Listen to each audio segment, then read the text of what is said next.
కాబట్టి వాళ్ళనే అంటారు కదా. ఒక పోలీస్ అనే ఒక వ్యక్తి చేసిన పనికి ఎంటైర్ డిపార్ట్మెంట్ ఆపాదించబడుతుంది. ఇది నేనైతే యాక్సెప్ట్ చేయను అంటున్నా. వ్యక్తిగతంగా అతను చేసిన పని అంత రూడ్గా బిహేవ్ చేయడం ఖచ్చితంగా ఖండించవలసిన విషయం. ఎందుకంటే ఒక స్థాయి కలిగిన వ్యక్తి ఆవిడ ఎంత కాదన్నా మాజీ మంత్రి, సమాజంలో ఏడ పారిపోయే ఇది కాదు కదా. పోలీస్ వ్యవస్థలో ఉన్నప్పుడు నోటీస్ ఇవ్వు, రానప్పుడు నెక్స్ట్ చర్య తీసుకో. అక్కడ ఆడింటికి వెళ్ళి వాళ్ళ ఇంటికి వెళ్ళి నోటీస్ ఇచ్చేసి ఓకే, లేదా విడుదల రజని గారి ఆఫీస్లో ఉన్నప్పుడు నెక్స్ట్ డే ఏమన్నా నోటీస్ ఇచ్చాం రాలేదు తీసుకెళ్తున్నామా, అప్పుడు కూడా అడ్డుపడుతుంది ఆవిడే. డెఫినెట్లీ కాదు, వాళ్ళు ఉంటాయి కదా, ప్రొసీడింగ్స్ ఉంటాయి కదా. ఇంత చేసి తీసుమరకాలం సాయంత్రం బెయిల్ ఇచ్చారు లేదా, ఇచ్చారు లేదా, ఇచ్చారు.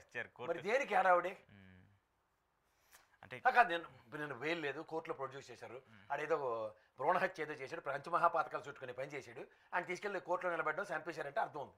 ఏంది ఇదే క్లియర్ కనబట్లే కాదు సార్. నా పాయింట్ ఏంటంటే సార్, గతంలో కూడా జగన్మోహన్ రెడ్డికి సంబంధించి ఇలాంటి అభియోగాలు ఆయన కూడా ఎదుర్కొంటూ ఉన్నాడు.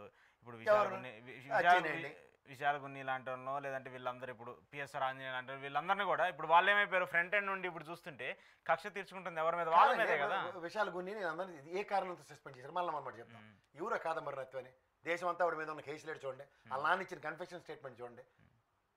మీరు సీత సక్కుబే అనసూయ రోల్ ఇస్తారని చెప్పి ఇవాళ మీరు మా కాల మధ్యలో చెప్తే ఆవిడ క్యారెక్టర్ ఏంటో అంత ప్రపంచానికి తెలుసు. కానీ ఇప్పుడు దానివల్ల ఎఫెక్ట్ అయింది. తెలియపోతే దాన్ని వాళ్ళందరినీ ఆపాదిస్తే ఏం చేయాలా, దానివల్ల ఎఫెక్ట్ అవుతుంది వాళ్ళే కదా. ఇప్పుడు ఎవరు ఎఫెక్ట్ అవుతున్నారు సార్? ఇప్పుడు నేను అని చెప్తున్నాను, when you have description use it in proper channel. When you have description you're using it అని అంటే బూమరంగా అవుతుంది, ఇవాళ కాదు రేపు. ఎన్నాళ్ళు సార్ పిల్లినేళ్ళు ఆవిడ కూర్చోబెట్టి కొడితే తెరబడుతుంది అంటారు. మనుషులు ఒక స్థాయికి ఎగిన ఐపీఎస్లు డీజీపీలు ఆ స్థాయిలో ఉన్న వాళ్ళని కెలుకుతుంటే ఇంకా నెలలకు ఉంటుంది వ్యవస్థ.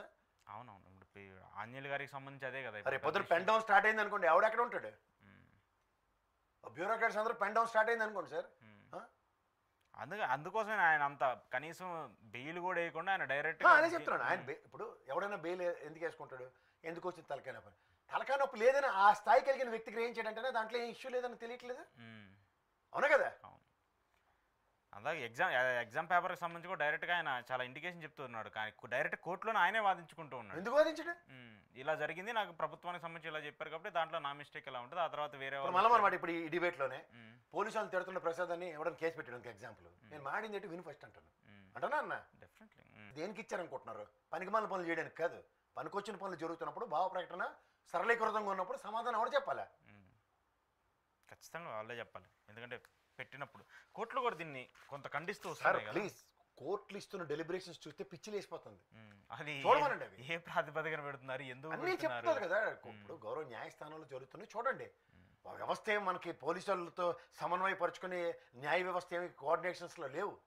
వాళ్ళు టేకిన్ ఇట్ యాస్ గ్రాంటెడ్, వాళ్ళు అన్నారు నెక్స్ట్ డే దులుపుకుని అదే పని జరుగుతున్నప్పుడు ఎవరిద్దరు ముగ్గురు చేస్తున్న కోతి పనులకి అంతా డిపార్ట్మెంట్లను ఆపాదించి మాట్లాడుతుంటే ఎక్కడో వాళ్ళు కూడా బ్రేక్ ఏమైనా ఉంటుంది. డెఫినెట్గా పోలీసులు దీన్ని ఇప్పుడు ప్రతిసారి వాళ్ళు అదే బేర్ చేసుకుంటూ వెళ్ళారు కదా. ఇప్పుడు ఒక్కొక్కరు కూడా ఉంటారు. రేపు పొద్దున ఎవడో బరస్ట్ డీజీపీ స్థాయిని పిలుస్తారు రేపు ఎప్పుడో కోర్టుకి, ఎగ్జాంపుల్ చెప్తున్నా. వచ్చినప్పుడు ఆయన బరస్ట్ అవడు నాకు పొలిటికల్ అప్లికేషన్స్ నన్ను చంపుకు తినేస్తుంటే నేనేం చేయగలను అన్నాడు అనుకోండి, అప్పుడు ఎంత ఎంక్వైరీ పడుతుంది?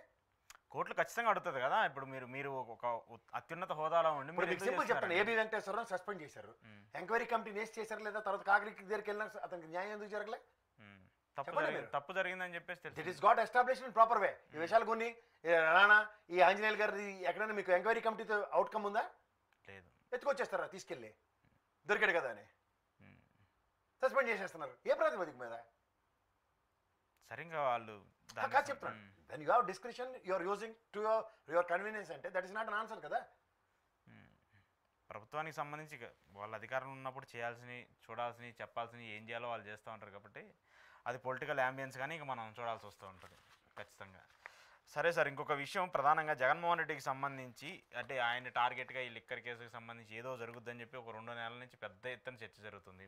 విజయసాయి రెడ్డితో మొదలు పెడితే మొన్న సజ్జల శ్రీధర్ రెడ్డి వరకు ఒక్కొక్కరిని తీసుకొచ్చి విచారిస్తూ ఉన్నారు. ఇప్పుడు జగన్మోహన్ రెడ్డి చుట్టూరు ఉన్నటువంటి కొంతమంది వ్యక్తులు వాళ్ళని కూడా వాళ్ళ ఇంట్లో ఏదో మిస్ అయ్యారు, సాక్షికి సంబంధించిన డేటర్ ఇంట్లో ఉన్నారు, పెద్ద ఎత్తున చర్చలు జరిగినాయి. ఇప్పుడు మళ్ళీ ఈ కేసుని ఈడీకి ఇస్తున్నారు, లేదంటే ఈడీ దీన్ని తీసుకుంటుందో, ఎందుకు ఈ రకంగా బొంబాడింగ్ జరుగుతుంది? బీజేపీ ఏమన్నా అంటే ఈడీ ఎంటర్ అవుతుందంటే ఖచ్చితంగా బీజేపీ ప్రజెన్స్ లేకుండా అలా అయితే జరగదు కదా.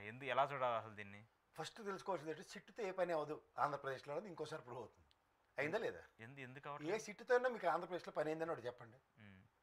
అలా గంటా శ్రీనివాసరావు ఎన్ పాత్ర గారి తగుల దగ్గర నుంచి మొదలెట్టండి. ఏ సిట్టుతో ఒక అవుట్కమ్ వచ్చిందా? వివేకానంద రెడ్డి మర్డర్ అవుట్కమ్ ఉందా? లేదు. ఏదని చెప్పండి.